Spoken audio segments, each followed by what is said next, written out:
Are we witnessing a slow shift in Hollywood? Earlier this month, a letter signed by some A-listers like Kerry Washington and George Clooney went public, calling on the entertainment industry to support more social impact storytelling. We've also seen fewer superhero movies. Just one Marvel Cinematic Universe film is slated for 2024. And of course, we've seen a rise in movies based on brands like Nike and Frosted. Still, a peek at the box office so far this year does not seem to suggest a big change. Blockbusters like Dune 2, Godzilla vs. Kong, and Ghostbusters land in the top 5. For what the future of the music industry holds, we welcome in red carpet reporter and entertainment columnist Jonathan Harris. Jonathan, good to have you this morning. Good to be here. Yeah, so, okay, as a viewer, I personally miss good storytelling. And clearly, actors, writers, and producers must be doing the same in Hollywood. Oh, definitely. I mean, I remember watching this interview. I'm not sure how many people saw it, but there was this really interesting interview that Matt Damon gave, where he was talking about how the shift in the industry in terms of streaming and things like that has made it so that the model of films has had to change, because whereas studios could maybe take a risk on a movie like Good Will Hunting or something like that, and maybe risk not making it up at the theater, you could make it up on VHS or DVD releases for the film. Well, that's not a thing anymore. The streaming has kind of knocked out the sale of DVDs, VHS, Blu-ray, of course, out of the running. So you're not making as much money with a subsequent release a few months later. So they really have to make their money up front. And so what you see is these kind of reproductions over and over of formulas that they know work. But I think what you're also seeing now is a kind of burnout from audiences from seeing the same thing over and over and over again. Yeah, you're right, Jonathan. And to your point about formulas, Unfrosted, which is a movie about the birth of the Pop-Tart, is the latest film about a brand.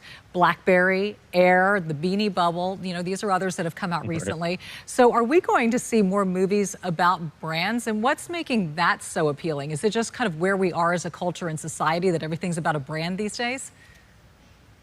Well, I feel like there's also part of a sort of kind of, you think about it, if you think about back in the day, Westerns, cowboy movies used to be a big deal. And even in the 80s, kind of in the 90s, horror movies were all the rage. It's kind of that thing that capitalism produces, where if you have one hit, everybody wants their piece of the pie, so you keep seeing a reproduction over and over. When Britney Spears was really popular in music, you got a bunch of Britney Spears reproductions, and then that burned out. And I think that's kind of where we are with these superhero movies. It's not going to happen overnight, but you're seeing obviously the decline.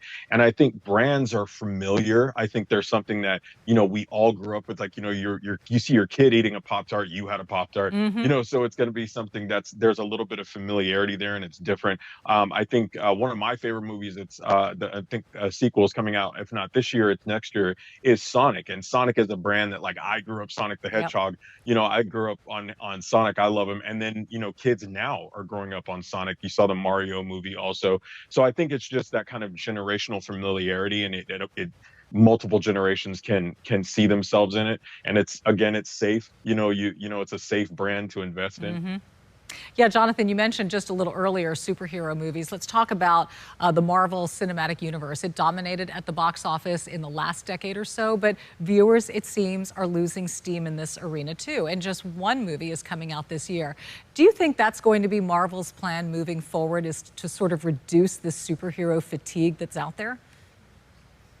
Well, I think they're going to have to just follow the money. And I think I was reading an article the other day where they were talking about one of the challenges that they face with that is it's not just that there's been so many released in theaters now.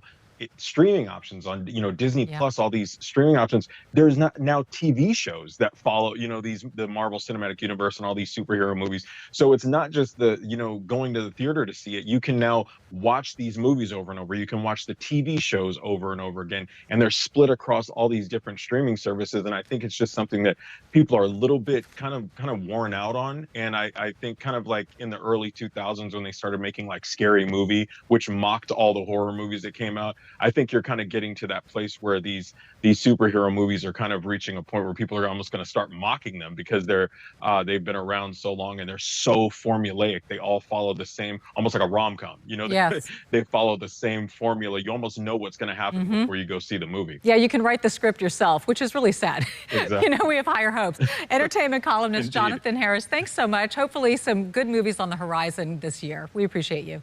Indeed, sure thing.